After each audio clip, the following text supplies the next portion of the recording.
Ces sons, ces lumières, ces sensations de jeu, le monde du flipper, Ghislain Galigné est tombé dedans lorsqu'il était enfant. Sorti du collège, du lycée, on se retrouve avec les copains pour faire quelques parties endiablées de flipper ou de jeux vidéo. L'envie m'a pris d'en avoir un à la maison et puis on commence par 1, 2, 3 et on ne s'arrête plus tant qu'on a de la place, quoi. Entre achat, réparation et revente, le magasinier alimentaire de profession a possédé plus d'une centaine de machines différentes. Des années 50 jusqu'à nos jours, son garage a pris des airs de petit musée, mais aussi d'atelier. Donc là, il manque tout ce qui est insert lumineux. Voilà, il va falloir que je retrouve les pannes électroniquement.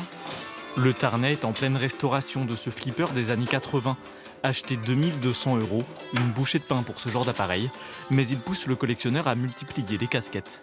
Menuisier, électricien, électronicien, faut toucher un petit peu à tout, faut toucher sa bille à tout, comme on dit dans le monde du flipper. D'autant plus lorsqu'il s'agit de démonter des modèles dont les prix peuvent grimper jusqu'à 30 000 €, comme celui-ci, confié à Ghislain par un ami. Régulièrement, le flipperiste devient Gis du Tarn, 29e joueur français, pour disputer des compétitions à l'international. Je suis parti un petit peu en Espagne, où j'ai un petit peu brillé. J'ai fait 3e à Barcelone et 1er à Saragossa, en Espagne aussi. Créé aux États-Unis, le flipper est devenu l'incontournable des bars et bistrots à partir des années 50 avec l'invention du monnayeur. S'il a fini par s'effacer au profit des bornes d'arcade dans les années 80, des passionnés comme Ghislain ne lâchent pas l'affaire.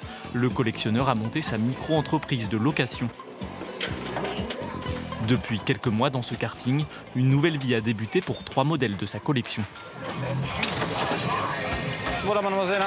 De quoi donner le virus à la jeune génération, mais pas que. Ah, franchement, ça plaît à tout le monde. Ça plaît, c'est au fond, tout le monde les voit, tout le monde est content. Et en plus, il y a des personnes d'un certain âge, on dira du mien même, qui sont passionnées par les flippers, qui viennent et qui jouent. Ça me rappelle mon enfance et je trouve ça excellent. Dans les prochains mois, Ghislain Galigné compte organiser ici ses propres tournois et installer encore d'autres machines.